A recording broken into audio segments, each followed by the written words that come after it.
भगवत भजन में कायरता, हमारे पास समय नहीं है, हम तो इतने कार्य में फंसे हुए हैं, घंटों प्रपंच करेंगे लेकिन भजन के लिए समय नहीं है। हम एकदम ठीक समय निकालते हैं, भजन के लिए आपके पास काफी समय है। कल भी चर्चा की थी, 24 घंटे होते हैं, 12 घंटे हम आपके काम के रख लेते हैं। खूब काम करो, 12 घंटे कोई नहीं करता। जो 12 घंटे करते हैं वो भी 12 घंटे नहीं करते। बराबर काम में थोड़ी रहते हैं कि आप एक बार भी राधा नहीं सुमिर सकते, आपको 1 मिनट का टाइम नहीं है। 12 घंटे में बराबर 12 घंटे काम नहीं होता, फिर भी हम छोड़ दिए 12 घंटे आपके। 6 घंटे आराम से टांग पसार के खूब सो। 6 घंटे बहुत होते, 6 घंटे। 6 घंटे सो कितने हुए? 18 घंटे हो गए। 2 घंटे भोजन के ले लो, कितने हुए? 20 घंटे हो गए। 1 घंटे मनोरंजन के लिए ले लो, छोड़ा मनोरंजन के लिए। 1 घंटे मनोरंजन के लिए, सात्विक मनोरंजन के लिए छोड़ा। अब कितने बचे? 3 घंटे। अब 3 घंटे भजन कर लो, देखो तुम कितने बड़े महापुरुष बन जाओगे। 3 घंटे 24 घंटे में जो भजन करता है और गृहस्थी के अपने कार्य करके भगवान को समर्पित कर देता है, वो गृहस्थ भी संत है। कहते हैं हमारे पास भजन के लिए टाइम नहीं है। प्रायः 8 घंटे की नौकरी होती है। कोई किसानी भी करता है तो बराबर फावड़ा 8 घंटे थोड़ी चलाता है। ये सब प्रमादी लोग हैं जो कहते हैं हमारे पास भजन के लिए समय। हमने मनोरंजन के लिए भी समय छोड़ा, 1 घंटा। 2 घंटा भोजन के लिए छोड़ा, 6 घंटे शयन के लिए छोड़े, 12 घंटे तुम्हारे काम के लिए छोड़े। अब भजन के लिए टाइम नहीं। कहें भजन के लिए टाइम नहीं, दिन भर प्रपंच करते घूमेंगे, भजन के लिए टाइम नहीं। तो ये कायरता है। भजन में उत्साहहीनता, अकर्मण्यता, स्वभाव में चंचलता, ये 11 दोष जिनके अंदर वो भ्रष्ट हो जाता है। तर्क, रुक्षता, प्रपंचरति, स्त्री में आसक्ति, बालक आदि के साथ आसक्ति, द्रव्य रुपया वैभव भोग, कायरता, उत्साहहीनता, अकर्मण्यता, स्वभाव में चंचलता, ये 11 बातें साधक को भ्रष्ट कर देती हैं। इनकी कृपा को चिंतन करो हर समय, अपने साधन को चिंतन करो हर समय, इष्ट देव को चिंतन करो। अगर दोष देखने हैं तो अपनी रहनी की जांच करो कि तुम्हारे में कौन कौन से दोष हैं। किसी अन्य साधक की रहनी की तरफ मत देखो, अपनी रहने की तरफ देखो। बुरा जो देखन मैं चला, बुरा न मिलिया कोई, जो दिल खोजूं आपनो तो हमसो बुरा न होए। हम पहले अपनी बुराइयों को खोज खोज करके बाहर करें तो हमें पता चलेगा हमारे अंदर कितनी बुराइयां हैं। चिंतन करना है तो अपनी रहनी को चिंतन करो, अपने स्वभाव को चिंतन करो, सतत चिंतन परायण रहो अपने इष्ट देव में। हमारे पास समय ही नहीं अन्य चिंतन, अन्य वार्ता, अन्य क्रिया। साधक को जीवन में सादगी भरो जीवन रहना चाहिए। अब साधक हो, विरक्त हो, हाथ में कंगन और जंजीर और तेल सुगंधित द्रव्य, सब ये सब प्रपंच है। भगवत प्रसाद की बात अलग है कि इत्र मिल गया उसको लगा लिया, पान मिल गया वो तो भगवत प्रसाद रूप है। सादगी वस्त्र, नीचे मार्किन, एक अचला ऊपर ओढ़ लिए, सादा जीवन। शरीर में रज लगी हुई है, बस भोजन पाओ तो रज के पात्रों में पाओ, धातु के पात्रों का त्याग कर दो। विरक्त जो वेश धारण किए हुए हैं उन्हें धातु के पात्रों में नहीं पाना चाहिए। प्रायः रज या नारियल के पात्रों का प्रयोग। अपनी रहनी से रहो तो बहुत आनंद मिलेगा। अपनी रहनी से रहो। हर समय साधक को अपने इष्ट देव का चिंतन, और ये ध्यान रखे कि हमारे शरीर में किसी भी तरह रजगो गुण बढ़ाने वाले लेप न लगे। साबुन है, ये जो क्रीम आदि हैं, ये सब नहीं। संत बने हो, हमारे लिए क्रीम है वृंदावन की, रज लगाओ, नाम जप करो, ब्रह्मचर्य से रहो, बड़े सुंदर लगोगे। ये बाह्य सुंदरता के लिए साधक नहीं। आंतरिक सुंदर है तो जगत आकर्षण हो जाएगा। यहां तक कि जगदीश का भी आकर्षण हो जाता है, भगवान का अत्यंत लाडला भक्त बन जाता है। बाह्य सादगी जीवन होना चाहिए। समस्त साधु समाज को सम्मान देना चाहिए। साधक को चाहिए किसी भी संप्रदाय का संत हो, सबके प्रति भगवत भाव, सबको नमस्कार, सबकी वार्ता सुने, सबके चरण पखारे, सबको भोजन पवावे, सबके नमस्कार करे। किसी के प्रति ऐसा अरे तो अमुक संप्रदाय का नहीं, सब भगवान के रूप हैं, सब भगवान को भजने वाले वंदनीय हैं। केवल हम ही सबसे छोटे सेवक हैं, सब हमसे बड़े हैं। जिसकी ये भावना बन गई वो निरपराध रहता है। सेवक तो हम, स्वामी चराचर जगत, सो अनन्य गति जाके असमति न टरे हनुमंत, मैं सेवक सचराचर रूप स्वामी भगवंत। आहा, कितना आनंद है इस बात में। चराचर जगत मेरा साक्षात भगवान रूप धारण किए हुए है और मैं एकमात्र अकेला सेवक हूं। मैं सेवक हूं, सब मेरे स्वामी है, कहीं अपराध की कोई गुंजाइश नहीं। और यही अनन्य भक्त का स्वरूप है। उसकी मति कभी इस बात से नहीं टलती, सब रूपों में मेरा स्वामी है। साधक को चाहिए कि व्यर्थ बात न करे, पर चर्चा न करे, पर निंदा न करे, स्त्री चर्चा न करे। बैठकर किसी स्त्री के रूप गुण ये सब चर्चा न करे, वाद विवाद न करे, कम बोले, भगवत चर्चा ही करे। अध्यात्म पथ में परम कर्तव्य है श्रद्धावान बननो, कोटिन जन्मन के सुकृतन को फल है सात्विकी श्रद्धा की उपज। यदि उत्थान चाहे तो पूर्ण प्रण सो श्रद्धा को अपनावे, बचावे और बढ़ावे। श्रद्धा नष्ट ना हो जाए, श्रद्धा बचे और बढ़े। सात्विक श्रद्धा ही साधन तथा साध्य को मूल है। श्री प्राणनाथ की अपार देन है सात्विक श्रद्धा। श्रद्धालु को पतन ना ही होए है, श्रद्धालु को जीवन एक आदर्श जीवन होए है। सात्विकी श्रद्धा में स्वार्थ की गंधहू नहीं रहा है। पूरी तत्परता सो श्री सदगुरुदेव की आज्ञा को पालन करनो, याही को श्रद्धा कहते हैं।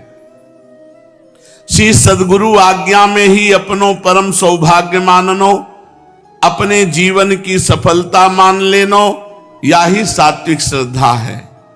श्रद्धालु जनन को संपर्क राखो, श्रद्धालु जनन में श्रद्धा करनो, श्रद्धालु जनन को अपने सो बहुत अधिक माननो, श्रद्धालु जनन में भाव रखनो, श्रद्धालु जनन के अनुयायी बननो और श्रद्धालु जनन को अपनो पथ प्रदर्शक माननो।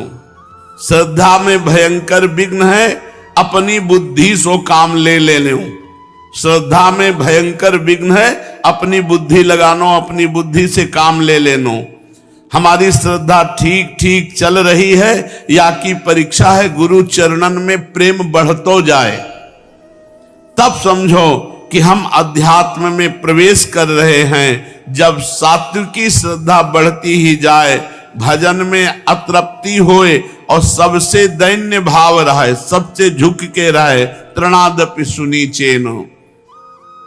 सात्विकी श्रद्धा जानता करण में रुक जाए है, वहां समस्त भगवान के सद्गुण आ जाए हैं। सात्विकी श्रद्धा जानता करण में टिक जाए, वहीं भगवत सद्गुण प्रकाशित हो जाते हैं।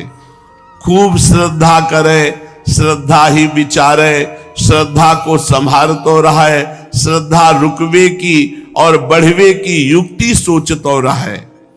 अबोध बच्चे की भांति निरंतर अपनी श्रद्धा सदगुरु रूप महतारी की गोद में पहुंचावे। जैसे छोटा बच्चा केवल अपने माँ के अधीन होता है, माँ के सिवा और ज्यादा उसका किसी से परिचय नहीं, ऐसे सदगुरु के सिवा हमारी और कहीं भावना नहीं, एकमात्र सदगुरु की गोद। फिर तो यह श्रद्धा अपने लाड़िले को ऐसे संभाल करे है जिम बालक राखे महतारी। श्री श्रद्धा महारानी के रोकबे के ताई सहज युक्ति है साधना में निष्ठा। श्रद्धा साधन में लगावे है, श्रद्धा साधन को बढ़ावे है, श्रद्धा साधन को सिद्ध कर दे है। श्रद्धा रोकबे को पात्र बननो पड़ोगो। सबसे नीच ये श्रद्धा रुकने का पात्र है। यदि साधक साधन में प्रमाद करिवे लगे तो श्रद्धा महारानी धीरे से भाग जाए हैं। सात्विकी श्रद्धा जाके अंतःकरण में रुक जाएगी, वह साधना में पूर्ण तत्पर रहेगो, पूर्ण सदाचारी बनेगो। श्रद्धा, साधन, सदाचार यह त्रिपुटी कही जाए है। ये तीनों अन्योन्याश्रित हैं। आरोग्य प्राप्ति के ताई जैसे अनुपान, औषधि और पथ्य तीनों एक साथ काम में आवे हैं। इनमें एक की कमी हो जाए तो दोनों व्यर्थ हो जाएं। ठीक ऐसे ही भवरोग नष्ट के लिए अध्यात्म पथ में या त्रिपुटी की अत्यंत आवश्यकता है। श्रद्धा,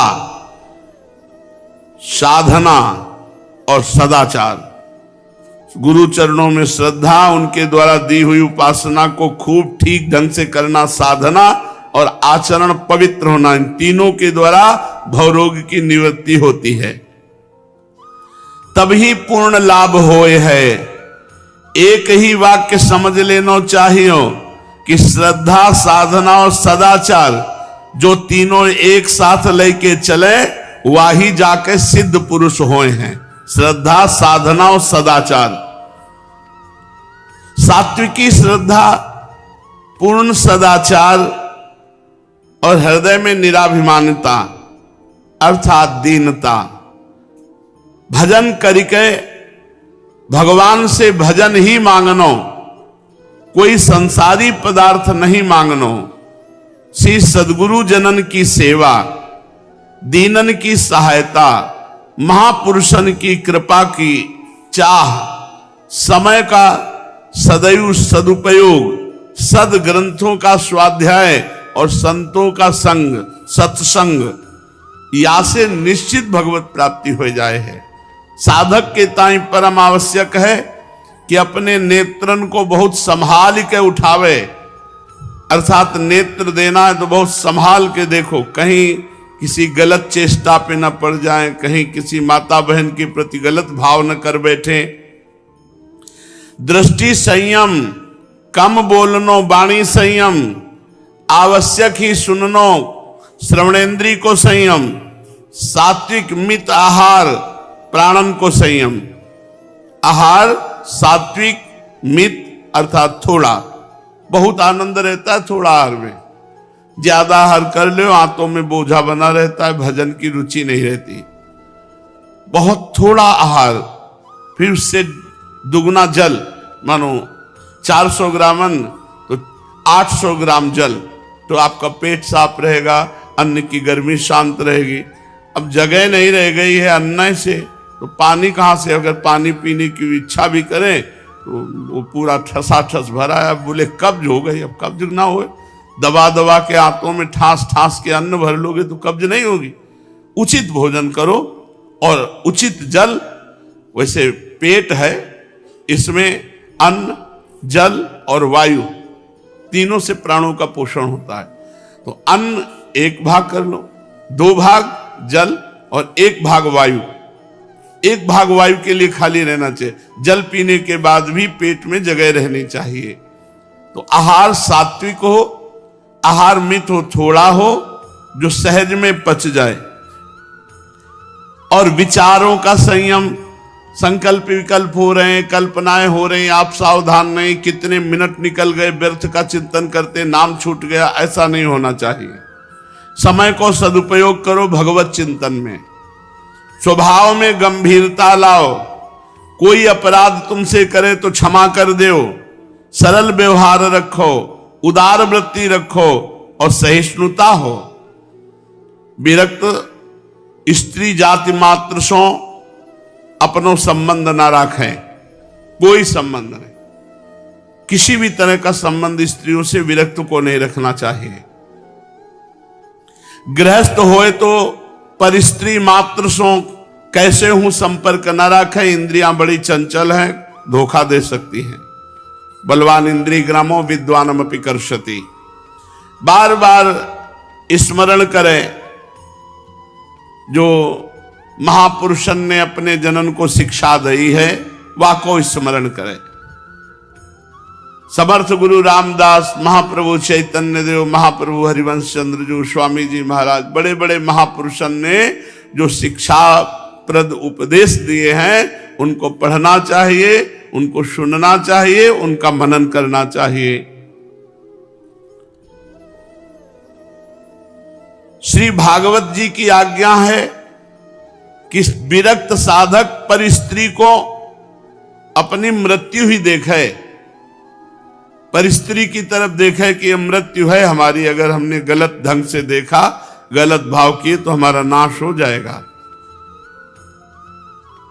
महाबलवान विद्वान रावण, महाबलवान कीचक, बड़े बड़े जो प्रभावशाली थे वो मारे गए।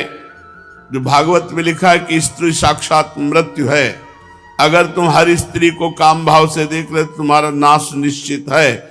उदाहरण में दे रहे कि बड़ा विद्वान, बड़ा बलवान रावण मारा गया, बड़ा बलवान कीचक मारा गया। साधना को अभिमान न कर बैठे, संतन की जीवनी पढ़े आते अभिमान नहीं आएगा। कहाँ इतना भजन करने वाले ऐसे विरक्त महापुरुष हो, अपने लोग कहाँ ऊंचे महापुरुषन को देखे तो अभिमान नहीं आएगा, नीचे न देखे जो बिल्कुल भजन नहीं करते तो अपने को अभिमान आ जाएगा, इनसे हम ठीक है। नहीं, उनको देखो जो रात दिन भजन करते हैं, अभी तुम ठीक नहीं हो, वहां पहुंचना है। अपनी साधना को अभिमान न करी बैठे, संतन की जीवनी अवश्य पढ़े, अपने स्वभाव को सुधारतो ही रहे, अपने दुर्गुणन के हटावे में विलंब न करे। पूज्य बाबा की इन बातों का मनन करे और अपनी आचरण में उतारे।